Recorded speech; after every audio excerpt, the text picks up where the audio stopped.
और दोनों फेमस है, बनारस की साड़ी, बनारस का पान, वो दोनों आप लोग के सामने हैं। पान देखिए हमारे मुंह में है और साड़ी हमारे हाथ में। नमस्ते दोस्तों, बनारस के इस सीरीज में हम निकल रहे हैं सारनाथ के लिए, जो कि बनारस शहर से काफ़ी पास है। यहाँ पर ही बुद्धा जी ने अपना पहला उपदेश दिया था और ये बुद्धिस्ट्स के बीच में काफ़ी महत्वपूर्ण स्थान रखता है। तो आइए जल्दी से शुरू करते हैं ये सफ़र। आप अगर चैनल पर नए हैं तो चैनल को सब्सक्राइब कर ले, बेल नोटिफिकेशन आइकन को ऑन कर ले और वीडियो पसंद आए तो लाइक शेयर कीजिएगा।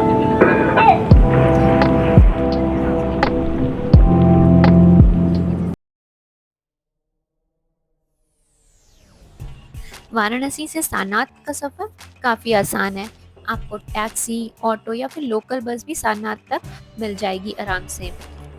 बनारस से सारनाथ करीब आप 40 to 45 मिनट्स में पहुंच जाएंगे और अगर आप किसी होटल में रुके हैं तो वहां से ही आप डायरेक्ट टैक्सी, ऑटो करके सारनाथ आराम से पहुंच सकते हैं।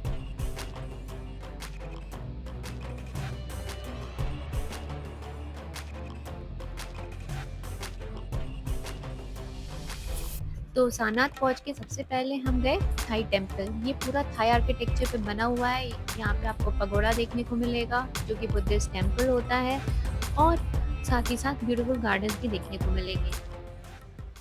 तो मैं आपको सबसे पहले यहाँ के बारे में बता देता हूँ। मेरा नाम राजेश पटेल है। आप लोग ये जिस प्लेस पे आए हैं, इस प्लेस का नाम है सारनाथ। इसका नाम सारनाथ इसलिए पड़ा है क्योंकि यहाँ पे आगे में भगवान शिव का एक बहुत प्राचीन मंदिर है। उस मंदिर का नाम है सारंगनाथ। तो सारंगनाथ के नाम पे इस प्लेस का नाम पड़ा है सारनाथ और उस मंदिर की स्थापना जगतगुरु शंकराचार्य ने की है। ये जो सारनाथ है, ये प्राचीन टाइम में पूरा जंगल था, फॉरेस्ट था। और हमारे काशी नगरी के कोलाहल से बचते हुए ऋषि मुनि यहाँ जंगल में शांति से ध्यान, पूजा, तपस्या करते थे। इसलिए इसे ऋषियों के ठहरने की जगह इसी पत्तनम नाम से जाना जाता था, यानी इस बनना का प्लेस। और थर्ड प्लेस, इसका सेकंड नेम इज द मृगदावन। इस जंगल में बहुत सारे डियर रहते थे, इसलिए इसे मृगों का वन यानी कि मृगदावन नाम से जाना जाता था। और third name is the Sarnath, Sarangnath के नाम पे सारनाथ। ये जो सारनाथ है मुख्यतः भगवान बुद्ध के लिए प्रसिद्ध है और भगवान बुद्ध के लिए इसलिए फेमस है कि उनकी जो मेन 4 होली प्लेसेस है, जो प्रमुख 4 धाम है, उसमें इस जगह का 3rd नंबर है। अच्छा। फर्स्ट है लुम्बिनी, नेपाल, जहाँ उनका जन्म हुआ। सेकंड है बुद्धगया, बिहार, जहाँ उन्हें ज्ञान की प्राप्ति हुई। और थर्ड है ये सारनाथ। ज्ञान प्राप्ति के बाद पहला धर्मोपदेशन उन्होंने यहाँ पे दिया है और धर्मोपचार यहाँ से स्टार्ट हुआ है। फोर्थ प्लेस हमारे यूपी में डिस्ट्रिक्ट है कुशीनगर, जहाँ पे भगवान बुद्ध ने अपने शरीर को त्याग दिया, यानी कि महापरिनिर्वाण को प्राप्त हुआ। तो आज से लगभग 2600 साल पहले, आई मीन 563 ईस्वी में लुम्बिनी में उनका जन्म हुआ एंड 80 ईयर्स की एज, यानी कि 483 BC में कुशीनगर में उनका निर्वाण हुआ। उनका जो लाइफ स्पेन टाइम रहा वो 80 ईयर्स, यानी कि 80 साल का। आप लोग बुद्ध के प्लेस में आए हैं तो सारी मूर्तियाँ बुद्ध की हैं, जो कि उनके अलग अलग रूपों को दिखाने के लिए है। The different portion upper side में है, उसको बोलते हैं ध्यान मुद्रा। ऐसे बैठकर उन्होंने बौद्ध ज्ञान में तपस्या स्टार्ट की। ये जो सेंटर वाली है, इसको बोलते हैं ब्लेसिंग पोर्शन, यानी आशीर्वाद मुद्रा। ये जो साइड बाय साइड स्टैचू लगी है, दोनों सेम है, इसको बोलते हैं टीचिंग पोर्शन, यानी कि उपदेश मुद्रा। इसी पोर्शन में बैठ के बुद्ध ने यहाँ पे पहला धर्म प्रवचन दिया, फर्स्ट सरमन दिया। यहाँ पे बुद्ध ने जिन लोगों को फर्स्ट सरमन दिया या बुद्ध के फर्स्ट लेसन को जिन लोगों ने सुना, उन्हीं की स्टैचू अंडरलाइन की गई है। ये उनके फर्स्ट 5 डिसाइपल थे, 5 शिष्य थे। उनके नाम थे भद्या, अशुजीत, कौंडिनी, बप्पा, महानामा। ये लास्ट में एक गांव की लेडीज, एक उसका बच्चा, और इस सेंटर में मृगदावन को रिप्रेजेंट करते हैं 2 डियर्स। पीपल को पेड़ को ऐसे भी हमारे हिंदू धर्म में पवित्र मानते हैं और भगवान विष्णु का रूप माना जाता है। बट बौद्ध धर्म में इसे बोधि ट्री कहते हैं, बोधि वृक्ष कहते हैं। वो इसलिए कहते हैं क्योंकि भगवान बुद्ध को बौद्धगया बिहार में जिस पेड़ के नीचे ज्ञान मिला वो पेड़ पीपल का था। तो ओरिजिनल और असली पेड़ तो बुद्धगया बिहार में था। वहाँ से 1 ब्रांच सैपलिंग करके अशोका के टाइम कॉल में उनके son and daughter Mahendra and Sangeeta Sri Lanka के धर्म प्रचार के लिए तो एक पेड़ की शाखा लेकर उन्होंने कैंडी, अनुराधापुरम में प्लांट किया। बाद में क्या हुआ, जो बुद्धगया का ओरिजिनल पेड़ था वो 1930 में हरिकेन में डिस्ट्रॉय हो गया। फिर श्रीलंका से ही पेड़ की ब्रांच सैपलिंग करके उनके मेन 4 होली प्लेसेस पे रीप्लांट किया गया है। उसमें से एक ही है। इसको थाईलैंड के 10वें राजा रामाटेन ने 1964 में अपने हाथों से यहाँ पे लगाया है। और थाईलैंड के ही राजा द्वारा 1964 में इस मंदिर को भी बनवाया गया।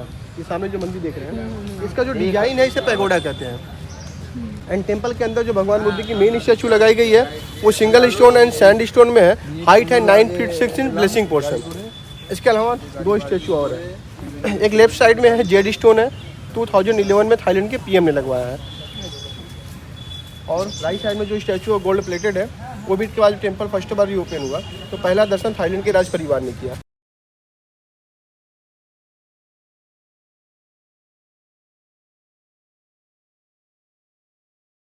भगवान बुद्ध ने बौद्ध गया बिहार में निरंजना नदी के किनारे पीपल के पेड़ के नीचे बैठ के भूमि माता को प्रणाम करते हुए कई सालों तक तपस्या किया था। तो इनका जो पूरा शरीर है बिना खाए पिए बिल्कुल हड्डियों का ढांचा हो गया था, और सभी मौसम गर्मी जाड़ा बरसात जलते पूरी जो बॉडी बिल्कुल ब्लैक हो गई थी। तो उनके तपस्या के समय को दिखाने के लिए मूर्ति काले पत्थर में लगाई गई है। ये जो हाथों का पोर्शन है इसको बोलते हैं भूमि स्पर्श मुद्रा। इसी पोर्शन में भगवान बुद्ध को ज्ञान की प्राप्ति हुई थी। ये मूर्ति एक्चुअली इसलिए बनवाई गई है कि अफगानिस्तान देश में एक बहुत बड़ी स्टैचू थी बामियान बुद्धा, जिसको तालिबान टेररिज्म ने 2001 में डिस्ट्रॉय कर दिया। तो आफ्टर डिस्ट्रॉयड उसकी कॉपी के तौर पे इसको यहाँ पे थाईलैंड के पीएम ने बनवाया है। 2001 में वहाँ तोड़ा गया, 2002 में यहाँ बनना स्टार्ट हुआ और 2010 में कंप्लीट हुआ। 16 मार्च 2011 को यहाँ पे थाईलैंड पीएम मिस्टर सूर्ययुत चुनलोन जी ने आके इस मूर्ति का अनावरण किया। इसकी जो हाइट है वो 80 फीट 9 इंच है और 843 पत्थरों को ज्वाइन करके बनाया गया। ये पत्थर मिर्ज़ापुर से लाया गया, बनाने वाले कारीगर यहाँ सारनाथ। तो ये आप देख रहे हैं हमारे देश का नेशनल एम्ब्लम, ये रेप्लिका है। अशोका ने जब उड़ीसा कलिंगा वार के जब बौद्ध रिलीजन से अपना लिया तो उसने इसको बुद्ध भगवान को रिप्रेजेंट करते हुए यहाँ पे आज से 2300 साल पहले बनवाया, और हमारी गवर्नमेंट ने इसको 1950 में डॉक्टर बी आर अम्बेडकर के द्वारा यहाँ से अडॉप्ट किया गया नेशनल एम्ब्लम के तौर पे 1950। यहाँ से हुआ है सारनाथ से। अशोका बुद्धिस्ट था, ये उसने पूरा का पूरा भगवान बुद्ध को रिप्रेजेंट करके बनवाया है। ये कैसे है ये मैं आपको बता देता हूँ। सबसे ऊपर में आप देख रहे हैं फोर लाइन। जब अशोका का टाइम कॉल था तो चारों दिशाओं में उसी का राज था और चारों दिशाओं में बौद्ध धर्म का ही प्रचार था। ये उसी को रिप्रेजेंट करते फोर लाइन है कि सब तरफ हमारा धर्म और हमारा ही राज है। ये सेंटर में 4 एनिमल है, bull, elephant, lion and horse. Thanks to Rajesh ji जिन्होंने यहाँ की इम्पोर्टेंस को इतने अच्छे से हमें एक्सप्लेन किया, वही हम आपके साथ भी शेयर कर रहे हैं। आप भी अगर सारनाथ आते हैं तो आप इनको कांटेक्ट कर सकते हैं।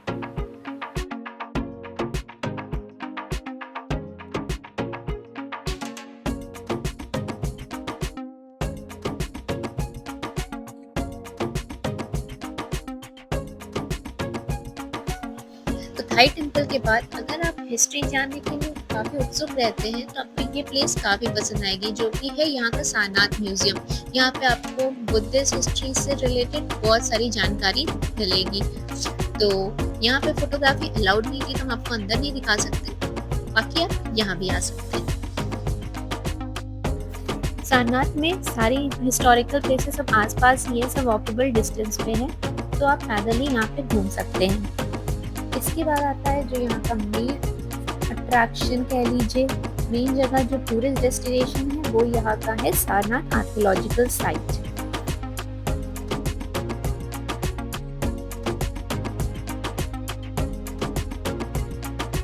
आपने जब भी सारनाथ को सर्च किया होगा गूगल वगैरह पे तो आपको ये फोटो तो जरूर देखने को मिली होगी। ये है धामिक स्तूपा।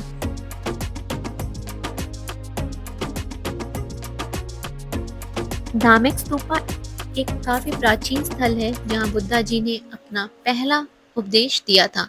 इस स्तूपा का निर्माण मौर्य सम्राट अशोका के समय में हुआ था।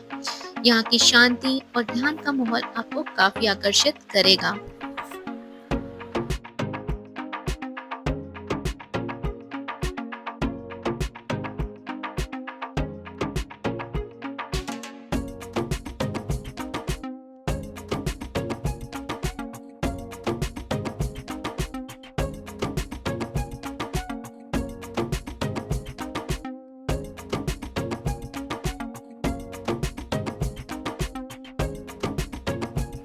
धामिक स्तूपा के चारों ओर आपको गार्डन्स और मोनास्ट्री टेम्पल्स के रिमेन्स देखने को मिलेंगे और ये काफी ऐतिहासिक जगह है।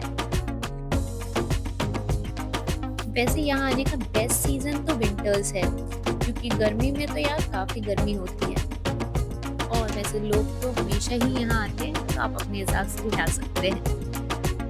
अगर आप गर्मी में आने का प्लान कर रहे हैं तो cap, umbrella, sunscreen, water bottle ये सब अपने साथ रखें तो घूमने में आसानी होगी।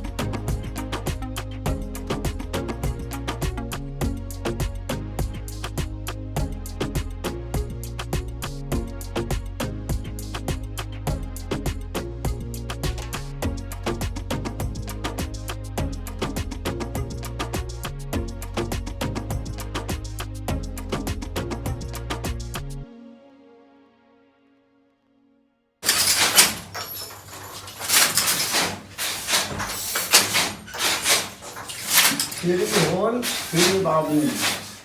दिस इज ताना, बाना, ताना बाना। हमारे बनारस के अंदर ना तो पान होता है ना तो सिल्क होता है, फिर भी बनारस की साड़ी, बनारस का पान सारी दुनिया में फेमस है। सिल्क आता है बंगलौर से, पान आता है कलकत्ता बम्बे से, तरीका यहाँ बनाने का। और दोनों फेमस है, बनारस की साड़ी, बनारस का पान, वो दोनों आप लोग के सामने हैं। पान देखिए हमारे मुंह में है और साड़ी हमारे हाथ में। तो ये था सारनाथ ट्रैवल रेसिपी 51 के नज़रिए से। अगर आपको ये वीडियो पसंद आया हो तो लाइक, शेयर और सब्सक्राइब करिएगा। और मिलते हैं हम बहुत ही जल्द बनारस के आखिरी व्लॉग में, जिसमें आपको हम पूरा बनारस की आइटिनरी, सारी डिटेल्स आपके लिए अवेलेबल रहेंगी। तो चैनल को सब्सक्राइब कर लें, बेल नोटिफिकेशन आइकन को ऑन कर लें। मिलते हैं बहुत ही जल्द, तब तक के लिए बाय बाय, टेक केयर, खुश रहिए, मस्त रहिए और अपने आसपास सफाई रखिए।